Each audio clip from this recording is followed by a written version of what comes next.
Welcome into the Merrifield Sportsbook Show. It is week 10 of the college football season.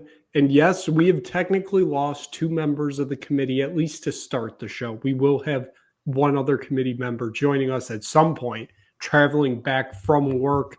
Sounds like it was a fun time at the Kroger in Southfield collecting donations for Mr. Matt Merrifield himself. Of course, J Walsh joins at least me for now. J Walsh, how are you doing here on this Wednesday night as we record of week 10 of the college football season? It is already going to be November. That is hard to believe. It is hard to believe. Seems like this year has really just flown by. We're feeling pretty good, even though a certain college football team in East Lansing that we root for is completely and utterly dead and just needs to basically have a hard reset. But I'm sure that'll be mentioned at some point during the show later. So we'll just get into it. How are you doing, Mr. Burt? I couldn't be better, honestly. We are just living the dream here on this Wednesday. As we record, we are in the top of the fourth inning, and the Blue Jays are still up 2-1 in Game 5. By the time you may see this, they may already be eliminated. They may lose games 5 and 6, and it just may be over when some viewer out there comes to tune into this on a Saturday morning. But we're living the dream. Happy for the Toronto Guardians, given that they have like 5 Guardians on their team. All players that, last year I may have said things about how they're bums and all that kind of stuff. And now they're 2 wins away from a World Series. But nevertheless, here we are. J Walsh, you mentioned our pristine university in East Lansing. I got 2 topics with them really quickly. Would you like to go on the gridiron or the hard court first? Oh, God. I would say I think Mr. Merrifield is probably going to have more to say about the gridiron, so we can possibly hold that until he arrives. So let's go with the hard court. Okay, so last night, big night for some of us here, as Michigan State traveled out to Hartford, take on UConn. UConn pulls off the victory, score. It became close at the end because that's what all basketball games do. I believe you watched at least part of it. It was a foul fest. It was disgusting, but at least what you saw last night, did it change your expectations of the team this year? I can't say it necessarily changed my expectations. I think they're going to be a solid team. I don't think they're great by any stretch. There were obviously some encouraging and some not so encouraging signs. Obviously, we all saw that it really turned into a rough show out there. It felt like every trip down the floor for both teams was resulting in somebody going to the free throw line. There were certain players for MSU that shot pretty decently well from the free throw line on pretty decent volume. Jackson Kohler went 8 for 10. Jeremy Fears went 10 for 13. So, you had some good looks there. Realistically, a lot more concerning than was positive. One of the more concerning things, at least for me, is Carson Cooper did not have particularly a great game, particularly on the defensive end. His box score is fine. He went 4 for 7 from the field. He had 10 rebounds, but he clearly was just not really up to the task against a team like UConn. So they're going to need him to play well this year. He's going to need to be a big time contributor. Also, Cohen Carr only took 6 shots from the floor, did not shoot well from the free throw line, 2 for 7. They're going to need a lot more out of him if they're going to do anything this year. Obviously the 3-point shooting we knew going in was possibly going to be a sore subject.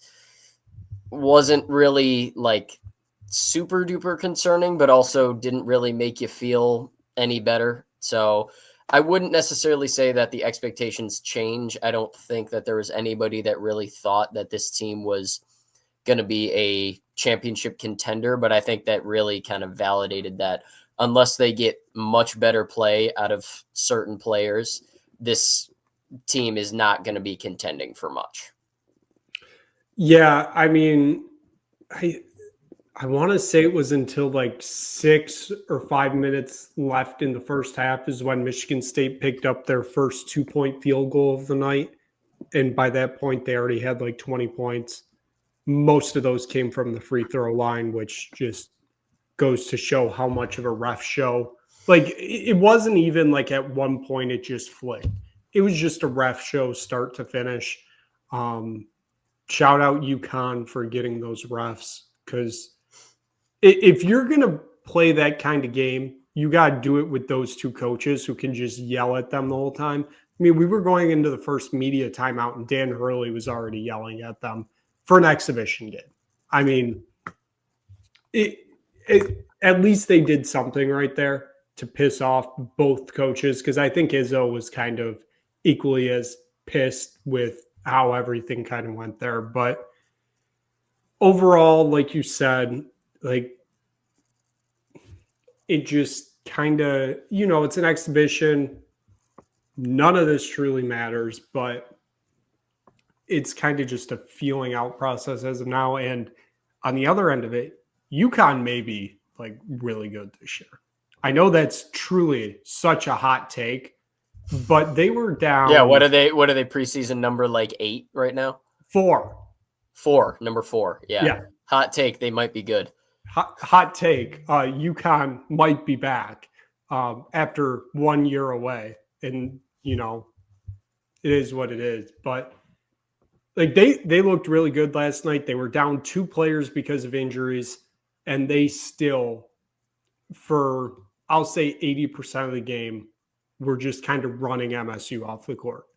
Obviously late on, starting to get the subs in, all that stuff. But and they're going to be tested. That schedule is rough.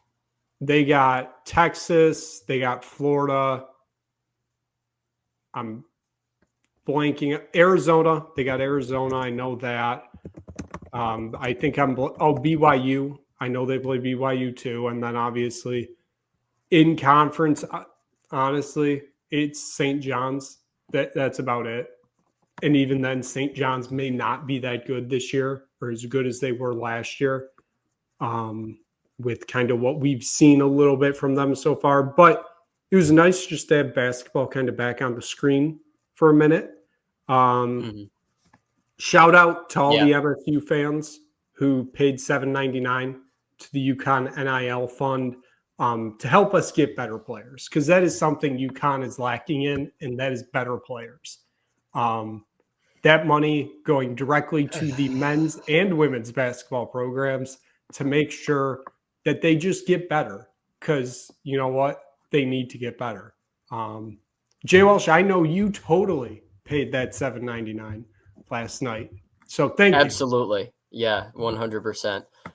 Totally didn't, get a certain member of this committee who, as I sent in the committee chat, is the only person that I had 100% positivity that I knew would have a UConn Plus account. So totally didn't get a login from them to watch this, but totally not. That did not happen. I made sure. Not. We are absolutely not about password sharing here. If there's anybody from Netflix that watches our program, definitely we don't condone that kind of stuff around here. We are an anti-password sharing podcast or show, whatever you want to call us here. Absolutely. Everyone needs to buy their own stuff. Exactly. And sometimes that money goes to good causes, like making UConn basketball better. So, or who knows, it may be going to make UConn football better, because they lost another one last week on the road in overtime. A game they probably should have lost. Overtime loss to Rice is tough. Yeah. They were rolling there for a second, but they indeed were. Certainly, neither of us, at least in this show right now, said that they would be 9-0 going into the Duke game and potential playoff candidates. Surely, none of us said that. I can tell you with 100% certainty that at least one member of this show that is currently on right now did not say that. I can say with 100% certainty that one of the people here did not say that. Yeah. We'll go to the gridiron because, why not? The Athletic, they put out an article today. It was like the perfect fit for each college football job opening. And it included jobs that are not open currently, including Michigan State. J Walsh, do you want to take a guess on which coach is currently the perfect fit for Michigan State football? I really hope that you're going to tell me that it's not Brian Kelly. It is not Brian Kelly. Thank God. I think I would rather fold up the program than have Brian Kelly be my coach. And not even because of his coaching. It's just he's a terrible human being. But go ahead. I will give you this quote that they put in there. They said, his personality fits the model of the coach who, with proper resources, can flourish in this era. Does that help you at all? Personality that, what the hell? I can't say it does. I hope it's not. Is it PJ Fleck? It is not chance? PJ Fleck. Okay. Big Ten ties, yes, not PJ Fleck. Okay. Go ahead. Who are we talking here? Pat Fitzgerald. Oh Lord. I got an even better one. You want to know who they did for Wisconsin? Jeff Monken.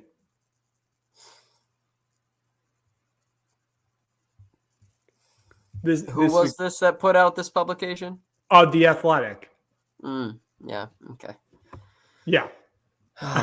Yeah. MSU not too far removed from a head coach with a deep ethics scandal. You know what? Let's just hire another one. Let's just go all in. I mean, why not? I believe other fun names on that list were Lane Kiffin to LSU, Dan Mullen to Ole Miss, James Franklin to Virginia Tech, and I don't remember any of the other ones, but it was pretty deep thinking there from the Athletic. So, yeah, glad that they could provide us with some great content for this show. Because J Walsh, you're looking frozen right now, so I'm just gonna keep rambling on here. But Pat Fitzgerald, that is certainly one of the choices of all time. I mean, even before the whole scandal thing, he was. I mean, they were like 1-15 to end his tenure. J Walsh, welcome back as we've doubled J Walsh, and I've been rambling on here about Pat Fitzgerald. I mean, that's the kind of content that our viewers tune in for. Let's be honest. Nick Bird just solo rambling about the Pat Fitzgerald Northwestern teams. That is what our viewers want. Exactly. Well, like I mentioned, even before the scandal, he was like 3-15 over the past 2 seasons. So Pat Fitzgerald Northwestern was, outside of maybe Baylor, they were the most bipolar program in the country. Because they would fluctuate wildly in like a 3-year span of going like 1-11 and then going like 10-2 2 years later. Mm-hmm. And then the next year they'd be like 3-9. Like it was incredible how inconsistent they were. And I do think that he could be decent at another program. Obviously, he had a lot of academic restraints at Northwestern that didn't really allow him to go after players that were great. But you can't trust that kind of volatility. And especially for a program like MSU that is kind of in the gutter right now. I don't want to say you have to make the safe hire because that's what you had in Jonathan Smith, and that clearly didn't work. But you can't take a chance on going after the scandal-ridden coach just because, I mean, if that goes wrong,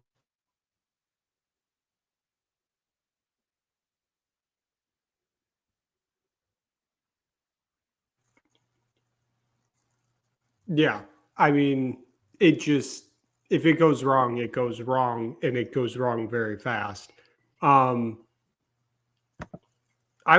with that too, like I kind of have just been kind of brainstorming names, and obviously the big name that has, I mean, it's not even a big name, but everybody's not even everybody, but the Max Bola's name keeps coming up.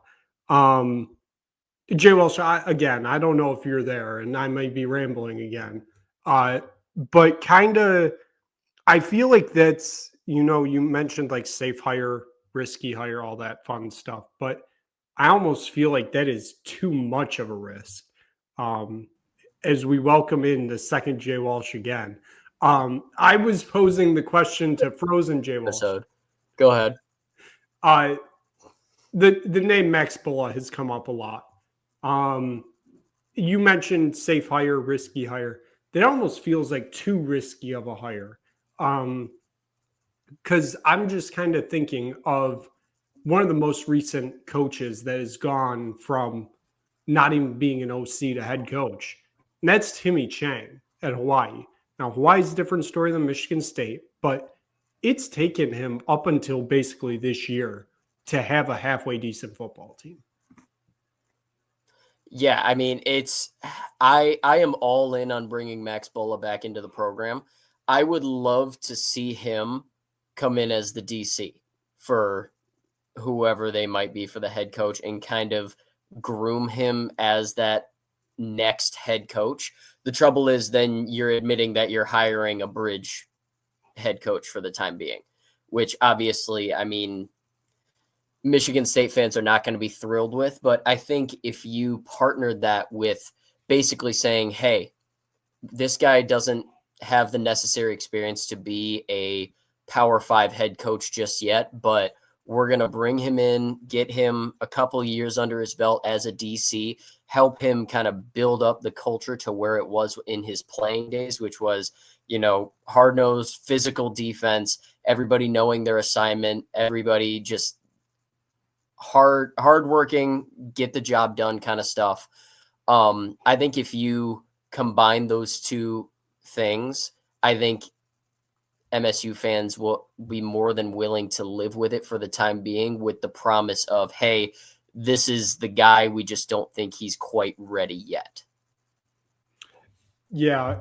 I mean, I remember back to after Todd Graham got fired at Hawaii, and that was a whole mess. It was basically half, because, donors run everything. Half of them were bring June Jones back and have Timmy as the OC and learn under him for 2 years and do the whole bridge thing. Or it was just bring in Timmy and throw him into the fire, basically. And that's what they did. And it's taken a while to get started, but it finally feels that they're figuring things out. Obviously, Hawaii is a lot better this year than they have been in the past few years. But the only thing is, I don't know if this fan base has patience for what it will potentially take for Max Bola to be a head coach at Michigan State, as we do welcome in our third committee member, Matt Merrifield. Welcome into the show. How are you doing on this Wednesday? I feel absolutely incredible. I just got done babysitting a grown man who is sleeping inside a downriver Kroger. Well, he is done starting in the morning, but the things you do for commercial radio. That's all I'm going to say. But I can't wait to make some picks, even though the slate sucks. It sucks. It's the worst. Jay picked a good week to miss, but I'm sure I intervened in the J Walsh rankings, which I apologize. I can only imagine where Virginia's ranked. We have not even got to the J Walsh rankings yet. We're 20 minutes in, and we haven't gotten to the J Walsh rankings. Yeah, we were waiting for you. Oh, I just saw the recording started, so I figured. No, we have been. Do you have a take on Max Bulla to MSU as head coach? You don't want to hear it. Okay. Do you have a take on Pat Fitzgerald to MSU as head coach? Mike Merrifield supports it. I can't say that I love it. It's better than Riley Bulla or Max Bulla. Which Bulla? Is it Max? Max. Great. Remember when he didn't play for us in the Rose Bowl? I do. I do remember that. Just saying. That's what I'll remember him for. Matt, do you have any comment on UConn's dominating victory over MSU last night? I only heard like 20 minutes of live time. So what, like 4 minutes of actual basketball based on how that game was played from Will Tiemann on the Spartan Media Network yesterday. And he said at one point there was 26 points for Michigan State on 3 field goals. So I don't have a take on that game. It didn't count. It did not count, and that's the best part about it. So that's you all caught up for our first 20 minutes of this show. Wow. All right, then. Nick had a couple moments where he was solo riffing because I was having connection issues. I believe there was a stretch where he was solo riffing about the Pat Fitzgerald Northwestern teams. So I'm very sad to have missed that. But I can't wait to watch this and just see what kind of stuff he was coming up with.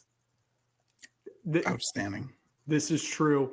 But let's get to what the people want, and that is the J Walsh ranking for week 10. J Walsh, take it away, and if your internet cuts out, we are taking over. Sounds good. So with this week's rankings, we are going in a little bit of a not a different direction, but we're kind of adding stuff on here. We are going with certain categories for certain teams before we get to that top 15. So we're just going to that's not true, J Walsh. We're doing those at the end. We're doing that after. Understood. So we're going to go ahead. We're going to go ahead and start off with top G5 team, Memphis, after the big win last week. What? Okay. Dude. Already 15, 14, 13 in order. We have Louisville, Notre Dame, Cincinnati.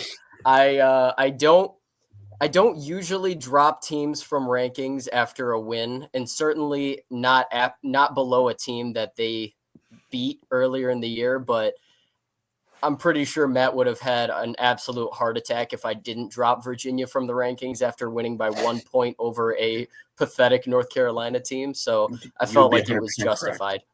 I felt like it was justified. It needed to happen. You can't have that. So coming in the next couple, we have at number 12, Texas Tech, then Vanderbilt, then Oregon, and BYU.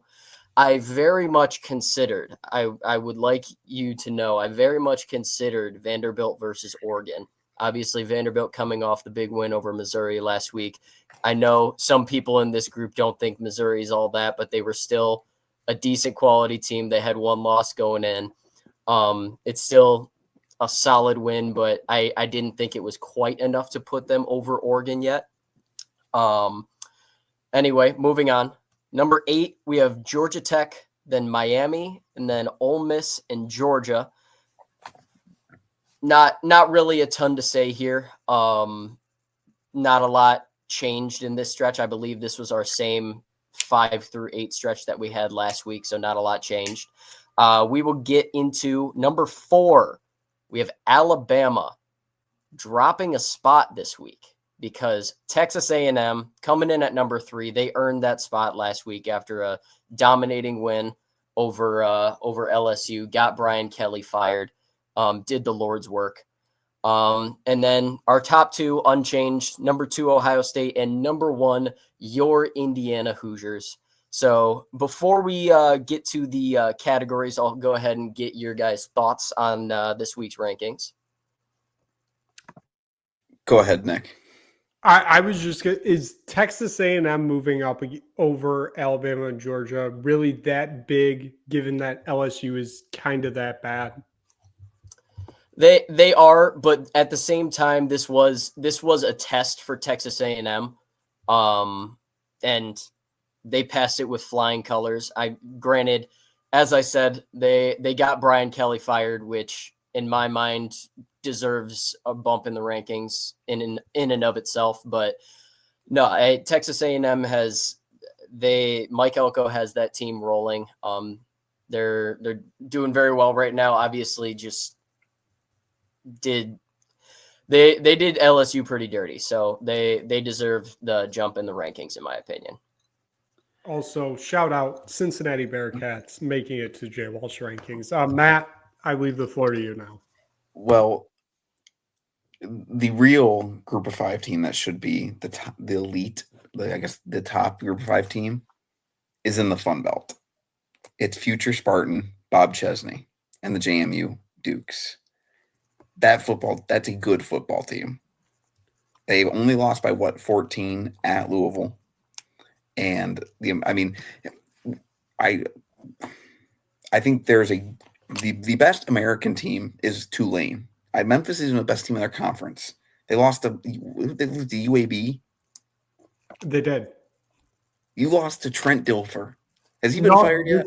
This was after Dilfer got fired. Oh, you lost to the ghost of Trent Dilfer. That might be worse. You lost to Chris Mortenson's son. I don't even know who that is. The guy from ESPN. Oh, wait. The guy from Wipeout?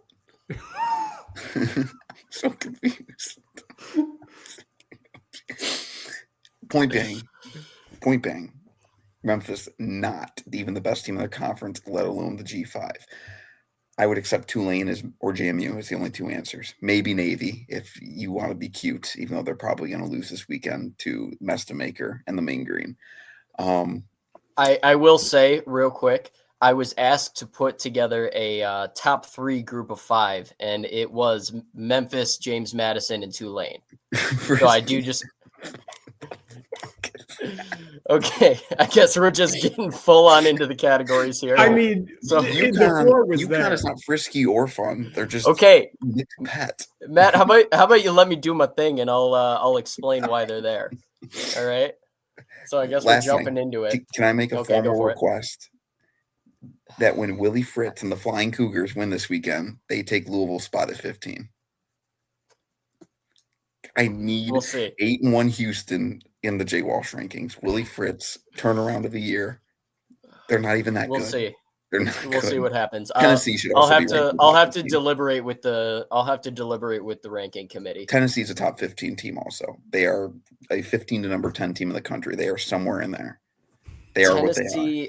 They are who we thought they were. The reason Tennessee is not there is they have played 2 good teams and they lost to both of them. I can't justify putting in a team that has more losses than the teams that are in and beats up on the bad teams, but can't beat the good teams. Once Tennessee gets a solid win under their belt, absolutely, I will give them credit. They haven't beaten anybody of real quality yet. So I can't justify putting them in the top 15 with an extra loss. In my opinion, they've shown that they are, like I said, they are a 15 to 10 team. And yes, they are not going to beat a Georgia and Alabama. They aren't that good. But I think they've also proven in those games that they are just a step below, in my opinion. But, we have still plenty of football left to prove that all out. The J Walsh rankings are still molding. They're like the Constitution. It's a living document. Things change. Absolutely. So anyway, we'll get into our categories that you see in front of you here. We're going to go to frisky and fun first because Matt apparently thinks that's very amusing. The first team shouldn't be a question here. North Texas, absolutely dynamite team to watch. Most points per game in the country. I believe they're averaging just short of 47 points per game. I mean, they've got playmakers. Drew Messmaker, quarterback, almost 2,500 passing yards, 21 touchdowns right now. They've got a freshman running back, Caleb Hawkins, doing great as well. Kind of a dual threat running back. They are a very fun offense to watch. They don't play a ton of defense, but they are very fun to watch. As for the second team in the frisky and fun category, part of this is the fact that they were rolling for a while. You know, they had a tough overtime loss to Rice last week, but you know, I believe they had won 3 straight before then. They do have some playmakers. Joe Fignano, which we found out is the correct way to pronounce his last name. He's been hot lately. The last 3 games, he's thrown for almost 1,100 yards and 11 touchdowns. So he is letting that thing fly across the field. They have a very good running back, Cam Edwards, run for over 753 yards in this year and 8 touchdowns. I cannot confirm nor deny that UConn made it into a category this week partially because of a certain member of this community sharing a password with me, even though, you know, we talked about earlier that we, as a program, we are very much against password sharing, absolutely against it. But I cannot, I can neither confirm nor deny that UConn partially made it into a category for that reason. Anyway, we're going to the Detmer category, which if you know, you know. If you don't know, follow Sickos Committee on Twitter. Current Detmer leader, Caden Veltkamp out of Florida Atlantic, just slinging that thing all over 2,300 yards passing, 17 touchdowns, 11 picks, throwing it all over the place. Doesn't matter where it's going. Absolutely beautiful to see. They have a terrible defense as well, by the way, giving up over 36 points a game. And finally, this is a long time coming. This category should have been a thing several weeks ago. You all know I've gone after this team many times. The Oblivion category, UMass. This is just an absolute garbage football team. 0-8, lowest points per game offense in the nation. They are, and I checked this earlier today, they are the only team in the country who has not scored 100 points yet this season. They have played 8 games, and they have not scored 100 points. They are averaging 11.5 points per game, I believe. I mean, this is just a disgusting football team. They're giving up just under 36 points a game. Their average, this is not good. I mean, they are really, really bad. They belong in Oblivion category. Like I said, this is a long time coming. So I can't believe I didn't think of this earlier, but they absolutely are where they belong. So anyway, with all that said, let's go ahead and move on to the next topic of discussion, Mr. Burt. I don't know. Dumpster dive. That's what it is. We're dumpster diving because we're not previewing any games this week because the board is honestly awful. It was supposed to be like one of those outstanding weeks in the preseason, and then just everybody kind of sucked. So dumpster dive. Our good friend Jay DeCoster has sent in his picks. So I will. He took UConn this week. Kind of, we told him it was illegal, but we're gonna let it fly this week. They are on the road at UAB, which could be a dangerous situation, which means UAB is probably going to cover and win in overtime. But it's going to take UConn here. J Walsh or Matt. Why is UConn an illegal pick for a garbage pick? Because I always take UConn. Oh, okay. I was like I thought never mind. When he texted, I thought that was his lock, and I was like, yes, that's illegal. We don't do that anymore. But anyways, no, I was just saying it was illegal because I take UConn what seems like every week. Fair. My lock or garbage dive of the week is dumpster dive. Speaking of frisky and fun, who's going to ride with me over 65.5 at noon on Saturday in Denton, Texas? So I don't want North Texas over 65.5.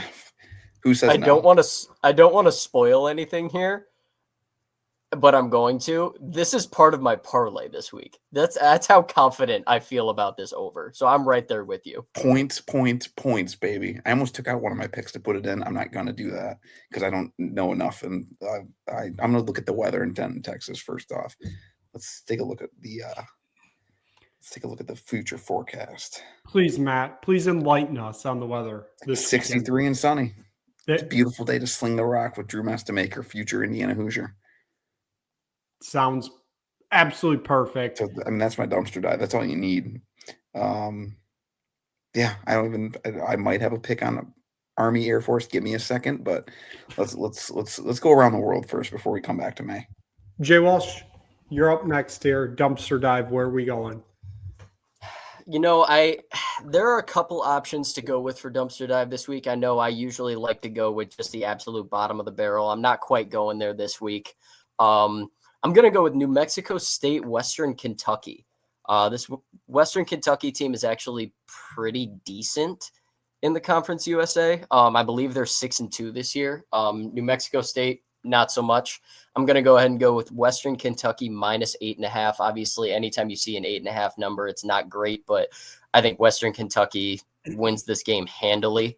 Like I said, I don't think New Mexico State is very good, and they're having to travel halfway across the country to Bowling Green, Kentucky. I think this one could get out of hand. So I'm going with the Hilltoppers minus 8.5 here.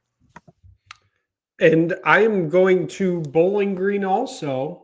Except I'm going to Bowling Green, Ohio. I'm taking the Falcons minus 1.5 over Buffalo this week. Buffalo is not good. I feel like they were in a dumpster dive they were in the UMass dumpster dive and they barely came out alive. And I mean, they still did not cover, but they won that game. Give me Bowling Green, Eddie George, Pudge the Cat. Their hockey team, I don't know how they're doing. Okay, I'll take your word for it, Matt. Give me the Falcons this weekend as my dumpster dive. I have another dumpster dive. Oh, yeah. Not really that big of a dumpster, considering the American might be better than the ACC at this point.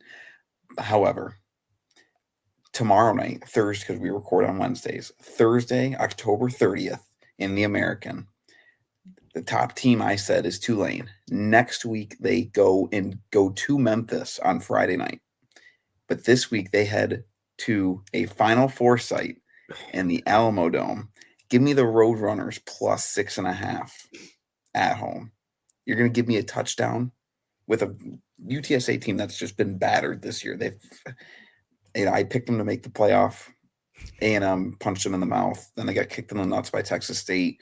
Temple decided to be good for the first time in like a decade since Matt Rule was there. They're going to get themselves off the mat coming off of that loss to North Texas 2 weeks ago. They're good to go. They're going to catch Memphis sleepwalking. You can't sleepwalk in the Alamo Dome. You can't.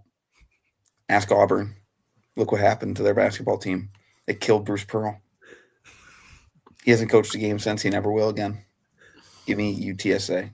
Go Roadrunners. Meet. By the way, another game here. It's not allowed for dumpster dive picks, but Syracuse I feel is like allowed. Syracuse is allowed. That game's no, allowed. I saw that. I Syracuse UNC counts as a dumpster dive. It should. It absolutely should. But that's not where I was going. I'm going as close as you could possibly get to a dumpster dive worthy matchup in a SEC conference game. Arkansas, Mississippi State. These are two not good teams. Obviously, Auburn, Kentucky's a worse game. Auburn, Kentucky's a much worse game. I have to play on it, so get ready. Oh boy. Oh God. Okay. Well, good to know that we have that to look forward to. Like Arkansas is not bad anymore. Bobby Petrino riding again. Committed a coup, and now has his football team playing well. And Mississippi State's underrated. Like they're competitive in year 2 under, was it Lebby? Jeff Lebby's the head coach. Yeah, and he might get fired. Which is insane. But anyway. Can I offer you a dumpster dive in Minneapolis, Minnesota this weekend? That's not a dumpster dive. Actually, no, it is. No. It is. It absolutely should count as a dumpster dive. After what happened to Minnesota, which team can get off the mat first after getting splattered by their rival? Yeah, my money's not. that game absolutely should count as a dumpster dive. That is going to be just absolutely disgusting football. Although line has slowly been sliding in Michigan State's favor. That's I believe exactly they opened why as we should hammer 5.5. Minnesota. I believe Minnesota opened as 5.5 point favorites. Now it's down to 3.5. They're probably going to win this weekend. This is the one win they're going to get. If they don't win, they're not winning another game. This is it. There's no way they go 3-9, right? This is it. If they don't win, they're not winning another game. You can't go 3-9. They could be Penn State. They're not that bad. They're not 3-9 bad. As bad as we make fun of Jonathan Smith, they're not a 3-9. Who on their schedule after this game are they beating? Maryland, maybe. But they are not beating Maryland. Isn't that game at Maryland? No, it's at Ford Field. It's Ford Field. Jesus, I forgot about that. Get your sweets. No, they are not winning that game. Like, I covered a 3-9 football team. I think they went 4-8. 4-8. That was a 3-9 football team. What I witnessed in 2023, especially once Mr. Hansey got fired. But this is not a 3-9 football team. Aiden Childs is miles ahead of Keaton Hauser 2 years ago. Keaton Hauser now, different question. Noah Kim now, different question. But 2 years ago, that was a horrific football team.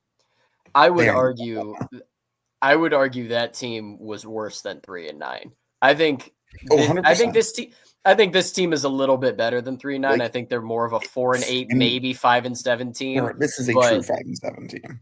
Like the 2016 MSU team that went 3-9 was like a 7-5 team. Oh yeah, that team was decent. That team almost beat Ohio State. And Michigan. The only 3 teams shut out Rutgers in 2016. Michigan, Ohio State, that was the year the JT short game to go to the playoff, basically, and then Michigan State. Those are the only 3 teams to shut out Rutgers. We just lost, I think, like 5 games by 1 possession. Besides the point. Yes, we were Nebraska before it was cool. This team is not as bad as Harlan Barnett football. I promise you that. But hey, maybe Joe Rossi being on the sideline fixes the defense. It's a revenge game for him, going back to Minneapolis. So I believe in the defense this weekend, especially because Minnesota can't move the ball. Question is, can we score enough? I vote yes. I believe in them. You know what? Fuck it. I'm taking it. Dumpster dive. Michigan State +3. It's done.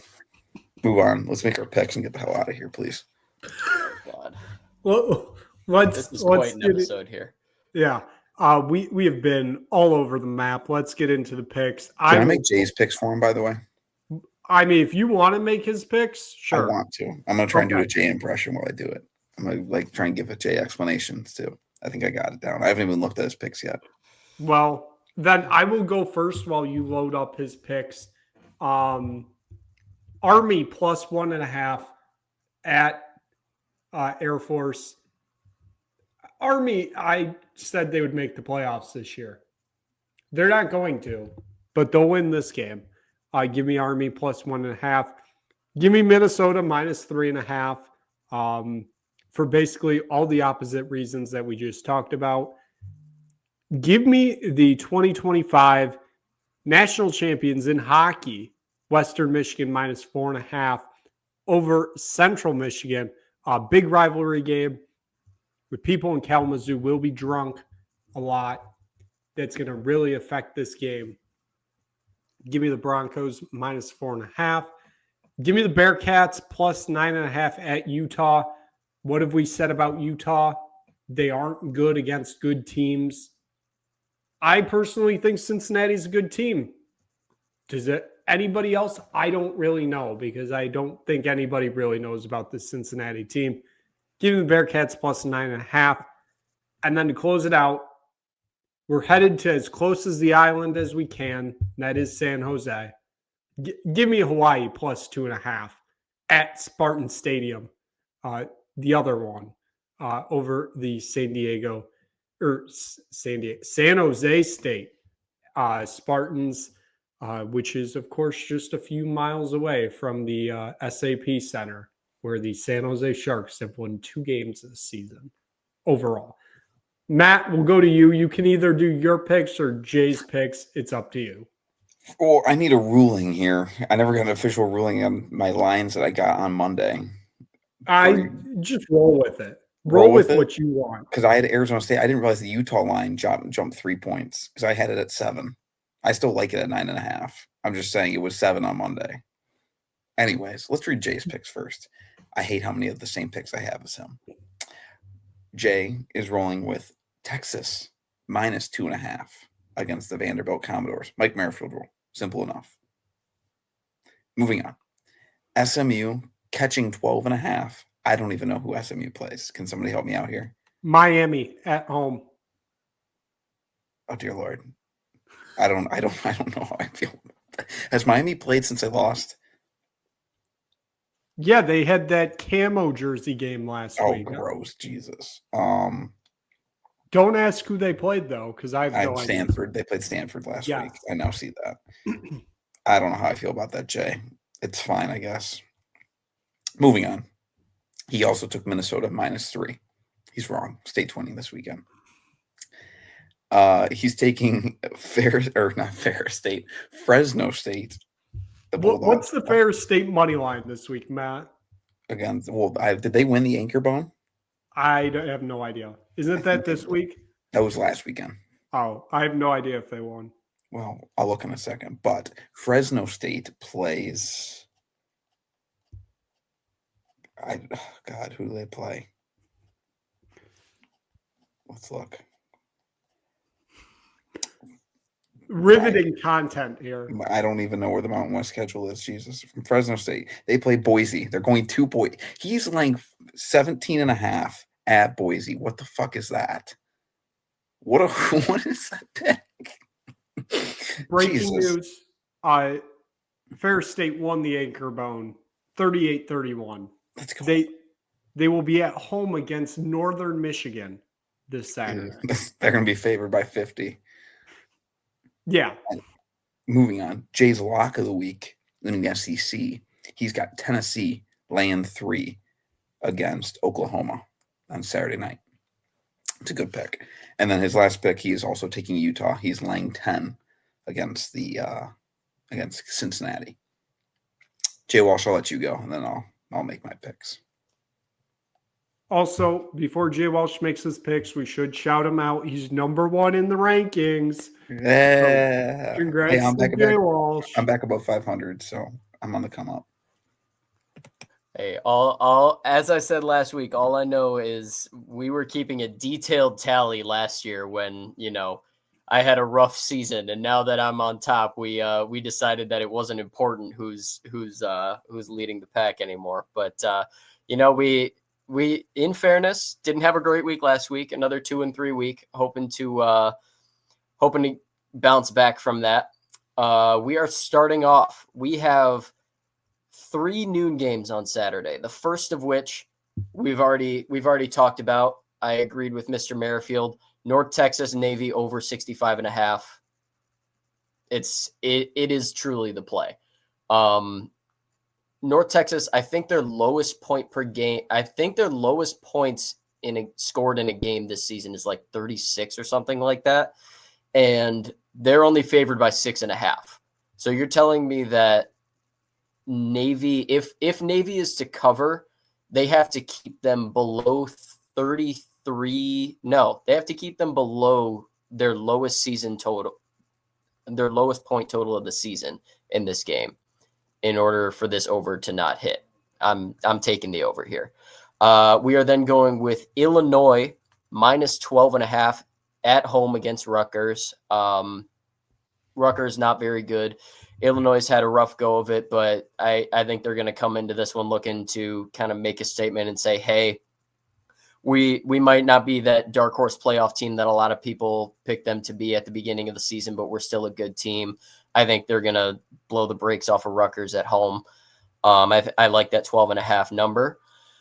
Next, we are going to Clemson, South Carolina. We are going with Clemson minus 2.5 against Duke, almost entirely because I believe Cade Klubnik is returning this week. Every indication is that does that help them?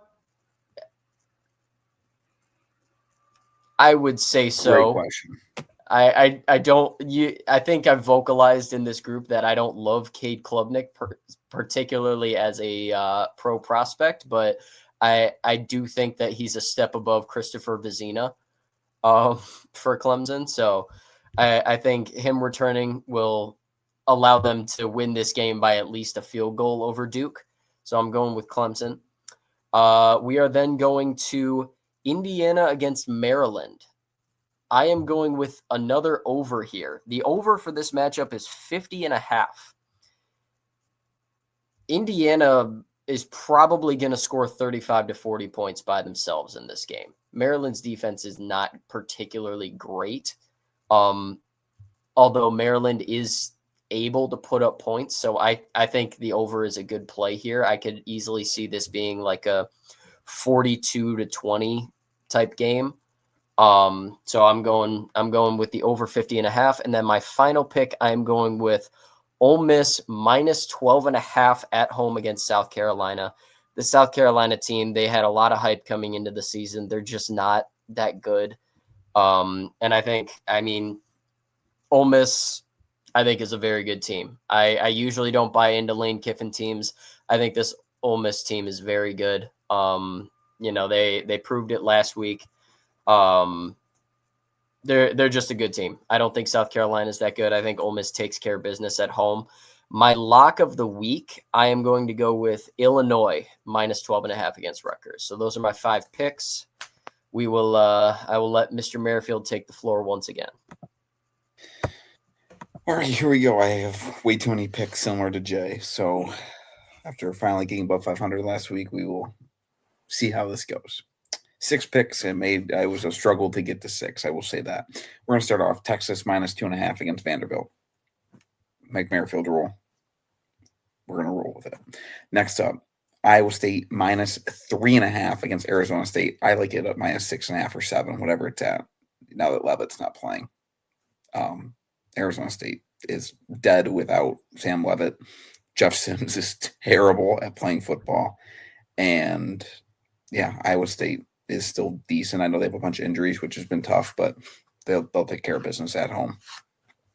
Moving on, Indiana minus 20.5 against Maryland. Indiana's a machine.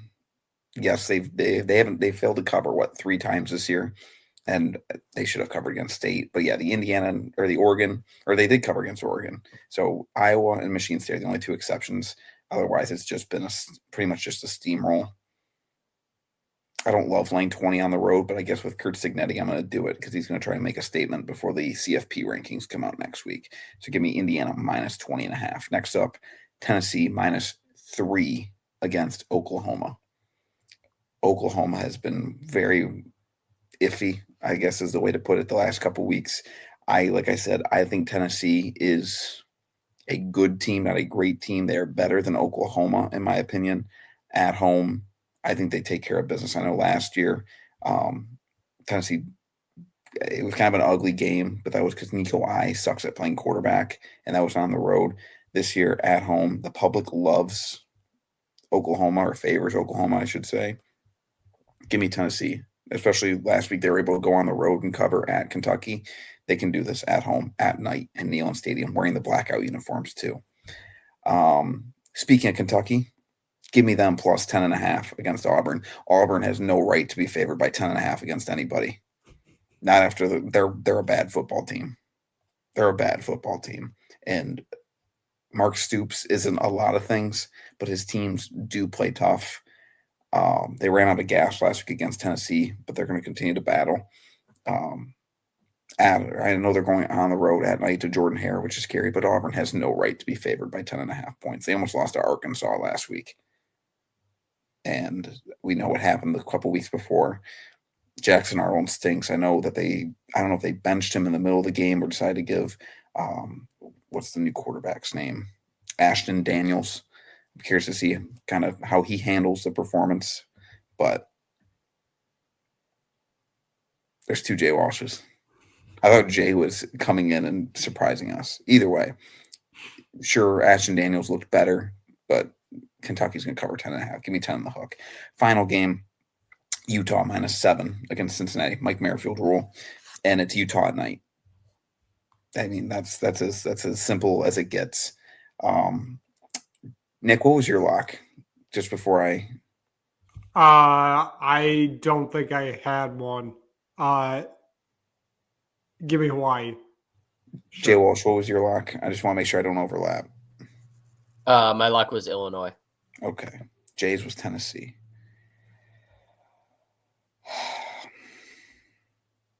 Fuck it, give me Iowa State. I mean, considering I'm getting 3.5 points based on what the line is right now, I like that. And also it's Jeff Sims football. Like, I feel like I can't go wrong betting against Jeff Sims. So Iowa State -3.5 is the line I am taking this weekend. So let's see what happens. Let's make it 2 good weeks in a row. I hate this slate. Go to a costume party or something this weekend. Don't watch football. I wonder where Jay is tonight. I would love to know that answer. What could he possibly be doing? It's a great question. I'm going to go harass him. Okay. We what a show. I mean, it got off the rails at points, but here we are. Does anybody have any parting words before we leave here tonight? I'd just like to give a quick shout out to Newcastle United with the lovely 2-0 victory over a certain Tottenham Hotspur team today in the Carabao Cup. So I'd just like to throw that one out there. It's the Carabao Cup. It is what it is. We never win at St. James Park. What, Matt? The Carabao Cup, that's like the 4th most important tournament to Tottenham this year. Exactly. Thank you. So, and we're not desperate for a trophy either. So it doesn't really matter. Got that Europa Conference Cup. It's the Europa League. Conference League is something different. Well, we couldn't win that, though. Well, that's a lesser competition. So, anyways, my shout out is to Gary Bettman and the schedulers of the NHL. Let's throw 16 games on all at once on a Tuesday. And Nick, do you know how many hockey games are on? Actually, Jay Walsh, would you like to guess how many National Hockey League games are being played tonight? Tonight, I'm going to go ahead and keep in mind, everybody played yesterday. Everybody played yesterday? Yes. I'm going to say 2. Incorrect. Nick, do you know the answer? I do, because I just got a notification that there was a goal scored in the only game that is happening tonight. There is 1 hockey game being played tonight. That is unacceptable. And also, Matt, it's an NHL Network game, which means it's not even on ESPN Plus. Outstanding. Great work by everybody all the way around. Let's have a San Jose puck drop at 11:15 Eastern time, 8:15 local on a Tuesday. Have it not end until I don't even know when it ended. I didn't even make it 10 minutes in. And the next night, back it up with 1 hockey game. Incredible work by everybody all the way around. And there's like 14 games tomorrow. I don't. There's 11 games, and then 3 on Friday. Who? And then it's probably back to 12 or 13 on Saturday. 13 on Saturday. Yeah. Wonderful. I don't know. Everyone knows you can't watch hockey in back-to-back nights. Everyone knows that. You need a break in between. And for those wondering down the stretch, on the night before Thanksgiving, there's 15 games. No games on Thanksgiving. 15 on the day after Thanksgiving. First off, why aren't the Canadian teams playing on Thanksgiving? The American teams play on Canadian Thanksgiving. Who cares? And the Canadian teams play on Canadian Thanksgiving too. Also true. I might just be on the clouds right now, and that's fine. But this is just Matt. I understand. I understand your pain because it's dumb. But there are ECHL games this year on Thanksgiving. Oh, yes. Are there OHL games? I hope there's OHL games. I'll sign up for Flow Hockey just to watch OHL games. I will not share my password with you, Nick, for that. Oh. Let's get out of here, please. Okay. Let's wrap it up as we have J Walsh and a spinning J Walsh. Thank you so much for watching this just phenomenal episode. We just got over the hour mark somehow, some way. We did it. Thank you so much for watching. We'll see you again next week for another episode of the Merrifield Sportsbook Show.